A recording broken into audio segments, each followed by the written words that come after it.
बिस्मिल्लाहिर्रहमानिर्रहीम। अस्सलामु अलैकुम। मेरी शादी हुई तो बीवी ने हक महर में मुझसे 50 कच्चे अंडे लिखवा लिए। मुझे बड़ी हैरत हुई लेकिन मैं खामोश हो गया क्योंकि मेरी माँ इस बात पर राजी थी।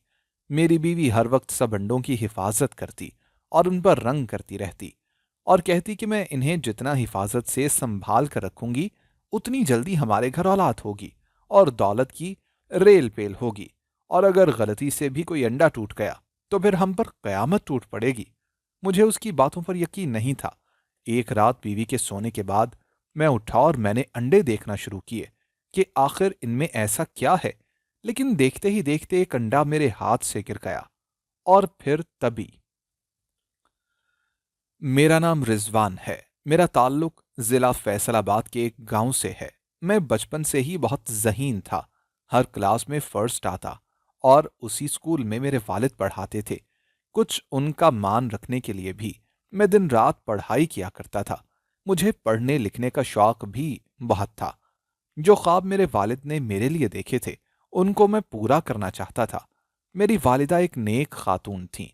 वो हर रोज सुबह मुझे नाजरा पढ़ाया करती थीं और जबानी याद भी करवाती, दीन दुनिया के बारे में भी बताती। पर अचानक उनकी तबीयत खराब रहने लगी। मैं 8वीं क्लास का बोर्ड का इम्तिहान अच्छे नंबरों से पास किया। जैसे घर अपनी अम्मा जान को बताने पहुंचा, वो इस दुनिया से हमेशा के लिए जा चुकी थीं। मेरी तो दुनिया ही उजड़ गई। काफी अरसा यूं ही गुजर गया। मेरे वालिद ने मेरे लिए खुद को संभाला और मेरा दाखिला शहर के एक अच्छे स्कूल में करवा दिया। मैं उनको छोड़कर नहीं जाना चाहता था, पर मेरे वालिद मोहतरम ने बताया कि मेरी अम्मा जान का ख्वाब था कि मुझे डॉक्टर बने देखना। एक दिन मेरे वालिद मुझसे मिलने के लिए आए और उन्होंने बताया कि इन्होंने मजबूरी में एक औरत को सहारा देने के लिए खानदान के दबाव में आकर दूसरी शादी कर ली है। मेरे दिल को कुछ हुआ। मेरी माँ की जगह कैसे किसी दूसरी औरत को देती गई। उसके बाद घर जाना कम और फिर बिल्कुल ही खत्म कर दिया।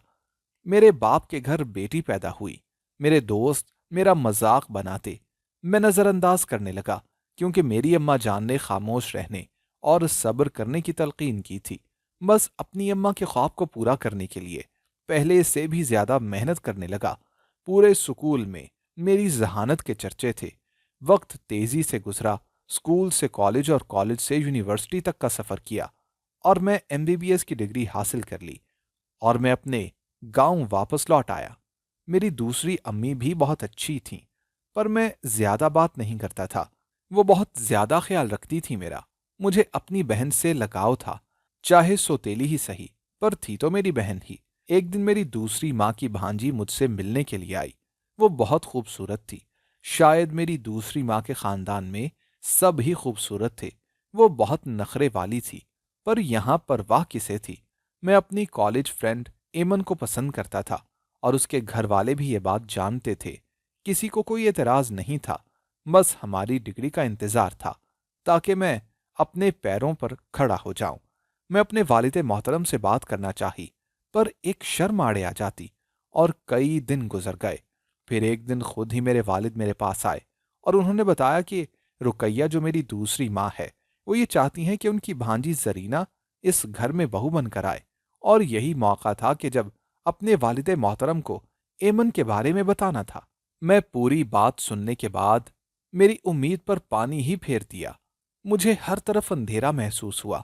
जब वालिदा मोहतरमा ने बताया वो जबान दे आई हैं जरीना को, भांजी रुकैया की, मैं भी साफ साफ बता दिया कि शादी करूंगा तो सिर्फ एमन से, वरना किसी से नहीं, और गुस्से से घर से निकल गया। शाम हो गई थी। मैं घर नहीं गया। मेरी दूसरी अम्मा ने कॉल की। पहले कॉल मैं कट करता रहा, फिर कॉल रिसीव कर ली तो दूसरी तरफ जो सुना मुझे पहले यकीन ही नहीं आया। मेरी दूसरी माँ ने मेरे और एमन के रिश्ते के लिए अब्बा को राजी कर लिया था और वो सुबह ही रिश्ता लेकर जाना चाहते थे। एकदम से मेरी दुनिया ही बदल गई। मेरी खुशी का कोई ठिकाना ही न रहा। जल्दी से मैं घर पहुंचा। उस दिन पहली बार मुझे अपनी दूसरी अम्मा अच्छी लगी। मैं उनके गले लगा और अपने रवैये की उनसे मुआफी मांगी। सबसे ज्यादा खुश मेरी बहन थी, जिसका नाम अब्बा ने ये सोच कर रखा, इतने सालों बाद हमारे घर में खुशी आई है। वो उस वक्त एफएससी कर रही थी। वो भी अब्बा की तरह बच्चों को पढ़ाना चाहती थी। मैं एमन को कॉल की, उसको मेरे घर वालों के आने की इत्तला की। दूसरी तरफ भी यही हाल था। मुझे सारी रात नींद न आई। बड़ी मुश्किल से सुबह हुई और सब तैयार होकर एमन के घर फैसलाबाद पहुंचे और यूं हमारी बात पक्की कर दी गई। कुछ ही दिनों के बाद मेरी जॉब शुरू हो गई। मैं लोगों का मुफ्त इलाज करना चाहता था। इसके लिए मैं और मेरे दोस्तों ने दूर दराज इलाकों में जाकर कैंप लगाने का सोचा और उस पर अमल किया। एमन से रिश्ता हो जाने के बाद मैं खुद को आसमानों पर महसूस कर रहा था।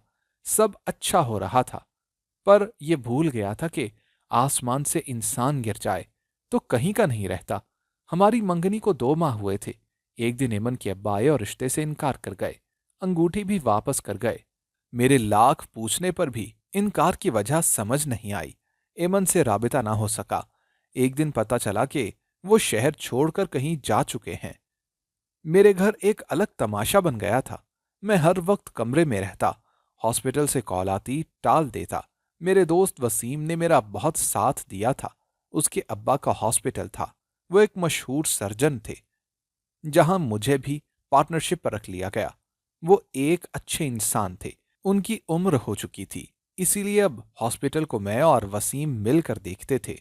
इस वाकये के 3 माह बाद अब्बा ने फैसला सुना दिया कि मेरी शादी जरीना से हो रही है। मेरे लाख इनकार करने के बावजूद शादी का दिन आन पहुंचा। उस दिन अब्बा ने हाथ जोड़ दिया और मजबूरन मुझे जरीना से, जो दूसरी मां की भांजी थी, शादी करना पड़ी। शादी के दिन हक महर में 50 कच्चे अंडे लिखवा लिए। मुझे बहुत हैरत हुई। अब्बा अम्मा की तरफ देखा और उन्होंने हां में सर हिला दिया। लेकिन मुझे क्या एतराज होना था? मुझे तो शुरू से ही वो एक आंख न भाती थी। पर मैं गलत निकला। जरीना एक अच्छी बीवी साबित हुई। मेरे लाख नजरअंदाज करने पर भी वो मेरे सारे काम करती, मेरा ख्याल रखती।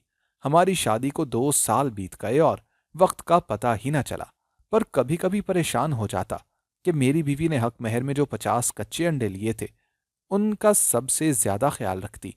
पर मैं हॉस्पिटल के मामलात में इतना मसरूफ था कि कभी कुछ खास ध्यान ही ना दिया। उन्हीं दिनों मेरी बहन ने बीएससी में फर्स्ट पोजीशन हासिल की।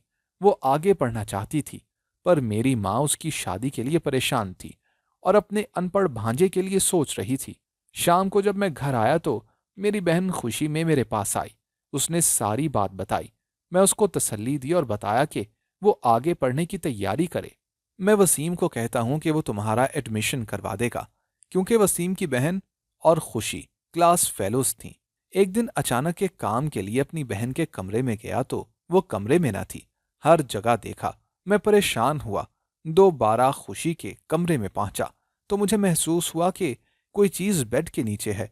मैं फौरन नीचे झुका तो मुझे हैरत का शदीद झटका लगा। खुशी बेड के नीचे लेटी हुई थी। मुझे खुशी खुशी नहीं लग रही थी। उसकी हालत अजीब हो गई थी। मुझे उससे खौफ आने लगा। मैं उसको बाहर आने का कहा, पर वो नहीं मानी। जब जरा प्यार से बोला तो वो आ गई। अजीब से खुद से बातें कर रही थी।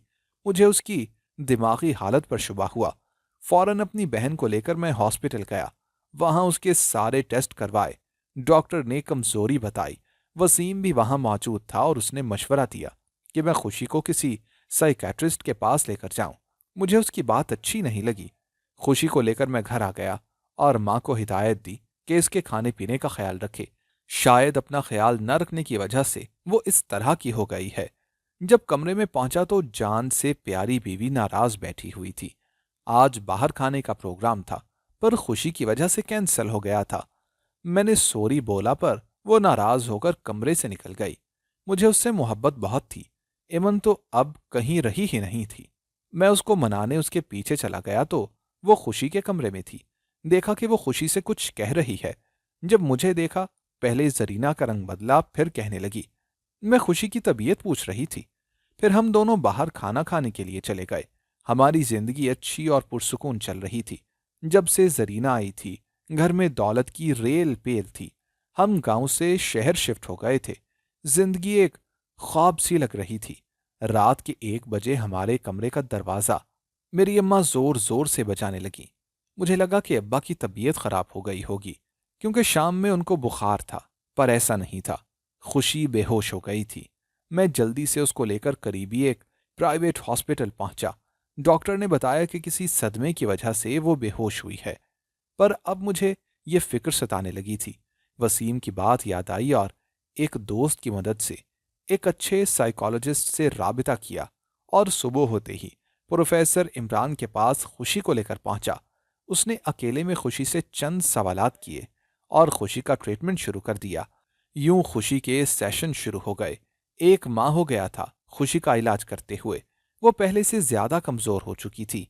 एक दिन खुद जाकर प्रोफेसर इमरान से बात हुई। उन्होंने जो बताया वो मेरे वहमो गुमान में भी ना था। खुशी बीमार नहीं थी, ना उसको दिमागी मसला था। वो किसी बुरी मखलूक के ज़ेरे असर थी और उस पर जादू था। मैं पढ़ा लिखा डॉक्टर डिग्री होल्डर, पहले यकीन ही ना हुआ। तब डॉक्टर ने एक वीडियो मेरे सामने की जो खुशी की थी, जिसमें खुशी किसी से बातें कर रही थी। वो खुशी की आवाज नहीं थी। और हवा से खुशी के सर से दुपट्टा सिरका तो देखा कि उसके सर पर एक भी बाल नहीं था।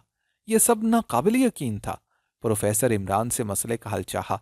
उन्होंने बताया कि वो खुद अमल कर रहे हैं, तुम्हारे घर से ही किसी के खुशी पर जादू किया है। मुझे गुस्सा आ गया। उनको गुस्से से देखता और खुशी को वहां से लेकर आ गया। सारा रास्ता खुशी से बात करने की कोशिश की, पर वो आगे से सिर्फ हंसती रहती, कभी रोती और कहती, भैया मुझे बचा लें। मेरे दिल को कुछ हुआ। ऐसा लगा कि मेरा दिल डूब जाएगा। घर पहुंचकर जहां सब इंतजार में थे, वालिद की सेहत दिन ब दिन खराब होती जा रही थी। एक परेशानी खत्म ना होती तो दूसरी शुरू हो जाती। सबसे ज्यादा परेशानी मुझे खुशी की थी। मुझे अपनी बहन बहुत ज्यादा अजीज थी। सब ने पूछा, क्या कहा डॉक्टर ने? जो उन्होंने कहा था बता दिया। मेरी मां ने मेरी बीवी की तरफ हैरान होकर देखा और वो नजरें चुरा गई। मुझे इस बात ने बहुत परेशान किया था। मैं सारी रात सोचता रहा कि मुझे क्या करना चाहिए। वसीम को कॉल की, उसे सारी बात बताई। उसने सुबह मुझे अपने डेरे पर बुला लिया। सुबह 10 बजे मैं वसीम के पास था। हमने एक साइकियाट्रिस्ट से वक्त लिया हुआ था। आज उनसे मिलकर फिर खुशी को यहां लेकर आना था। पर वहां दरवाजा खोलते ही मेरे कदम थम गए। ऐसा लगा कि मेरा सांस रुक जाएगा। एमन को इतने सालों बाद देखा था। एक एक बात याद आने लगी थी। वो 4 साल बाद बैरून मुल्क से लौटी थी। वो एक बेहतरीन साइकोलॉजिस्ट थी। उसने अभी तक शादी ही ना की थी, ना उसकी शादी हो सकी। वो 6 माह से इसी शहर में थी और मुझे खबर तक न थी। पर वो मेरे बारे में सब जानती थी। उसे लगता था कि मैं कभी उसके अलावा शादी नहीं करूंगा।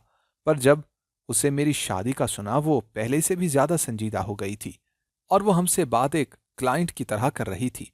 खुशी की सारी रिपोर्ट्स, सारी बातें उसके गोश गुजार की गईं।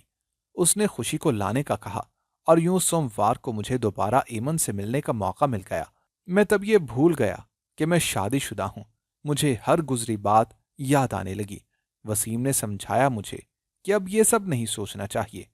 मैं तमाम ख्यालों को झटक दूं।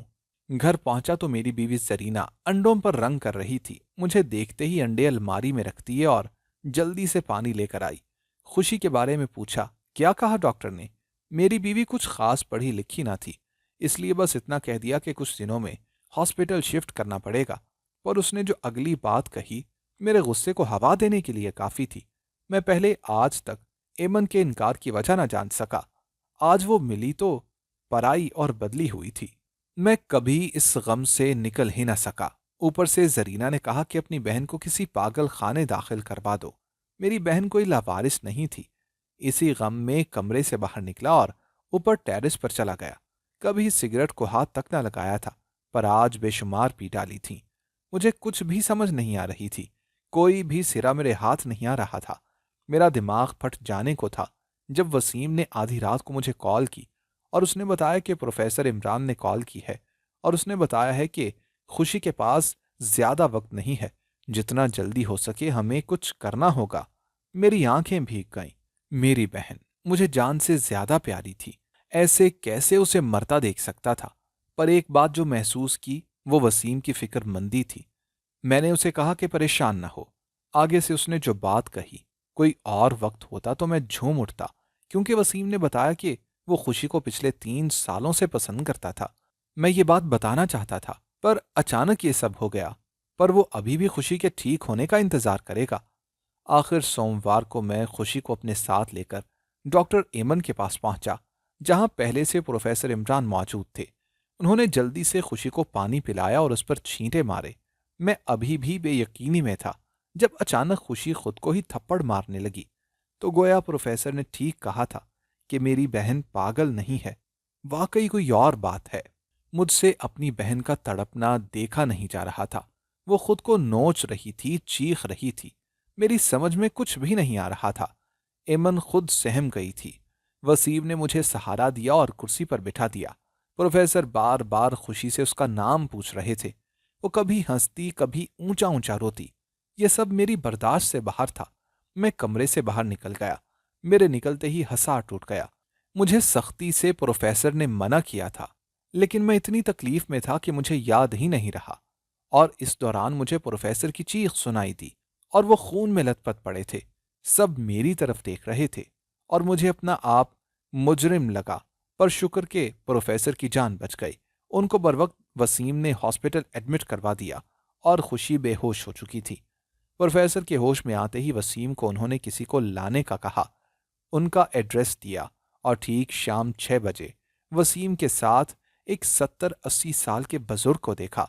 डॉक्टर इमन के क्लिनिक में कदम रखते ही खुशी चीखने लगी, रोने लगी। उन्होंने सब जायजा लिया, मुझसे चंद एक सवालात किए, जैसे खुशी की इस हालत का मैं ही जिम्मेदार हूं। और जो बातें उन्होंने बताई, वहां मौजूद सबके ही रोंगटे खड़े हो गए। साथ ये भी बता दिया उस दिन मुझे मेरे हर सवाल का जवाब भी मिल जाएगा, यहां तक कि इमन के इनकार का भी। उन बुजुर्ग ने कहा कि तुम्हारे घर एक ऐसी चीज मौजूद है कि अगर तुम्हारे हाथ से टूट जाए तो सब कुछ ठीक हो जाएगा, पर मेरे घर किसी एक की वफात हो जाएगी या कोई पागल हो जाएगा। और मैं नजर उठाकर खुशी को देखने लगा। मुझे कुछ भी समझ नहीं आ रहा था कि वो क्या चीज है जिसको तोड़ूं तो सब ठीक हो जाएगा। और एमन से इसका क्या ताल्लुक? इस चीज के टूटने से सबकी वजह मैं ही क्यों? आखिर कौन सा गुनाह किया है मैंने जो इतनी बड़ी सजा मिली? मुझे लगने लगा था कि अगर ये सब ऐसे ही चलता रहा तो मैं जरूर पागल हो जाऊंगा। मैं और वसीम बाहर निकल गए। वसीम ने कहा कि सोचो ऐसा क्या है तुम्हारे घर कि जिससे सब कुछ ठीक हो सकता है। वो रो देने को था, क्योंकि वो खुशी से बहुत मोहब्बत करता था। पर मुझे कुछ याद ही ना आया। शायद हमारे पुराने घर कुछ ऐसा हो। सुबह आकर पुराना घर मैं और वसीम ने छान मारा, लेकिन हमें कोई भी चीज ना मिली और वापस शहर वाले घर पहुंच गए। चाय पीने के बाद वसीम चला गया और मैं कुछ देर के लिए सो गया। और यूं एक दिन और गुजर गया था। ऊपर से अब्बा की सेहत मजीद खराब हो गई थी। उनकी बिगड़ती हालत, खुशी की कंडीशन, सब कुछ समझ से बालातर था। अम्मा अलग से परेशान रहती। वो पहले से कमजोर हो गई थी और अब जब देखो चुप चुप रहती थी। कुछ पूछो तो खाली नजरों से देखती रहती थी। शाम होते ही वसीम आ गया। सुबह यहीं से हमें फिर गांव जाना था, जब अचानक मेरे जहन में झमाका हुआ और मुझे सब याद आने लगा। जब कमरे में गया मेरी बीवी मौजूद न थी। सारे कमरे को देख लिया लेकिन अंडे नहीं मिले। वसीम को एमन की तरफ भेजा ताकि वो सबको घर ले आए। वसीम ने हैरत का इजहार किया, पर जो मैं उसे बताया उसे यकीन ही ना आया। वो फौरन घर से निकला और बस अब उस औरत का इंतजार था मुझे। उससे नफरत होने लगी और इरादा कर लिया था कि आज सब खत्म कर दूंगा। मुझे याद आया कि जब मेरी शादी हुई तो बीवी ने हक महर में मुझसे 50 कच्चे अंडे लिखवा लिए थे। मुझे बड़ी हैरत हुई थी, लेकिन मैं खामोश हो गया था, क्योंकि मेरी माँ इस बात पर राजी थी। मेरी बीवी हर वक्त उन अंडों की हिफाजत करती और उन पर रंग किया करती और कहती कि मैं इन्हें जितना हिफाजत से रखूंगी उतनी ही जल्दी हमारे घर औलाद होगी और दौलत की रेल पेल होगी। और अगर गलती से भी कोई अंडा टूट गया तो फिर हम पर कयामत टूट पड़ेगी। मुझे उसकी बातों पर यकीन ही ना था। बीवी के सोने के बाद मैं उठा और मैंने अंडे देखना शुरू किए कि आखिर उनमें ऐसा क्या है। लेकिन देखते ही देखते एक अंडा मेरे हाथ से गिर गया और फिर तभी अंडे से खून निकला और मेरी बीवी चीख उठी। उसकी चीख से सब कमरे में आ गए।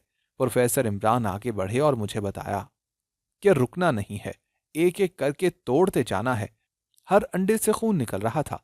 बीवी मेरी तरफ बढ़ी, मैं पीछे हटा। 7 अंडे तोड़े थे और वो अजीब तरीके से रोने लगी। उससे मैंने वजह पूछी तो जो कुछ उसने बताया मेरे कदमों के नीचे से जमीन ही निकल गई। उसने बताया कि वो सिर्फ मेरी वजह से इस घर में आती थी। जब पता चला कि तुमने मुझे ठुकराकर एमन से शादी करने का कहा, तो मुझसे अपनी हार और अपना ठुकराया जाना बर्दाश्त नहीं हुआ। मेरे लिए अना का मसला था। तब मुझे याद आया कि मेरी खाला यानी मेरी दूसरी माँ, वो तो खुद इस काम में माहिर हैं।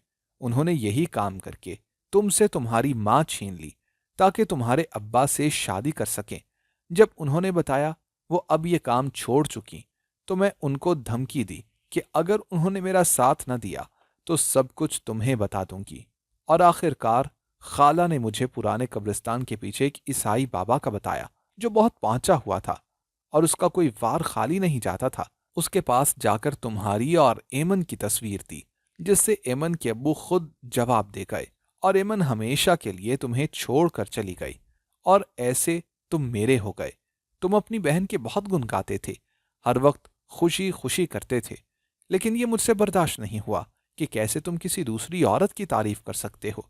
मैं उसको मारने का सोच रही थी, क्योंकि एक दिन हमारी शादी से पहले वो मेरी और खाला की बातें सुन चुकी थी और उसने मुझे धमकी दी कि अगर मैं ये सब न छोड़ा तो वो सब कुछ तुम्हें बता देगी।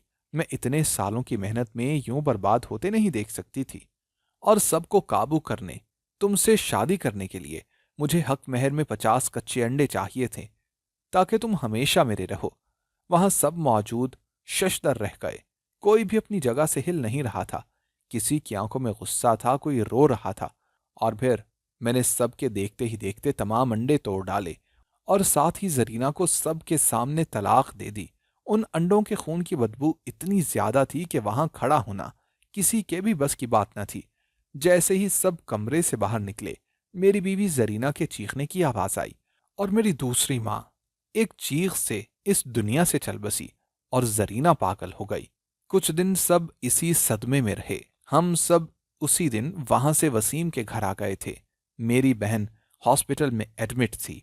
एमन अपने घर जा चुकी थी। मैंने ये घर बेच डाला और वापस गांव चला गया। अब्बा अब चुपचाप रहते थे और अब पहले से काफी बेहतर हैं। कई बार मुझसे मुआफी भी मांगी। वो खुद को ही इस हादसे का जिम्मेदार समझते थे। मैं उनको समझाया कि ये सब नसीब में था, शुक्र करें कि हम सब बच गए। वसीम ने कॉल करके बताया कि खुशी को होश आ गया है। एमन उसका बहुत ख्याल रखती है।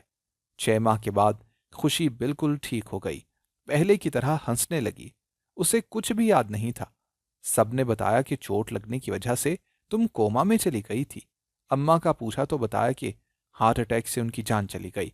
कुछ ही दिनों के बाद वसीम अपने घर वालों को ले आया और मुझसे शादी की तारीख लेकर गया। पर खुशी ने एक शर्त पर शादी के लिए हाँ की कि मुझे एमन से शादी करना होगी, और मैंने भी हाँ कर दी। बस अब एमन को मनाना था और मैं जानता था कि वो मान जाएगी। उस दिन सब दिल से मुस्कुराए थे। आज 4 साल हो गए इस वाक्य को। न चाहते हुए भी वो सब जहन से निकलता नहीं। एमन एक आइडियल बीवी साबित हुई। हम हंसी खुशी अपनी जिंदगी गुजार रहे हैं। अल्लाह ने मुझे चांद सा एक बेटा और बेटी दिए हैं, और दूसरी तरफ वसीम और खुशी को एक बेटा दिया, और वो अपने घर बहुत खुश हैं। हमारी वीडियो अगर आपको पसंद आई है तो ज़रूर लाइक कीजिए, अपनी राय देना चाहें तो कमेंट्स कीजिए, अच्छी लगे तो शेयर कीजिए। इसके साथ साथ अगर आपने हमारा चैनल सब्सक्राइब नहीं किया तो ज़रूर कीजिए और बेल आइकन पर लाजमी क्लिक कीजिए ताकि हमारी हर आने वाली वीडियो आप तक बर वक्त पहुंच सके।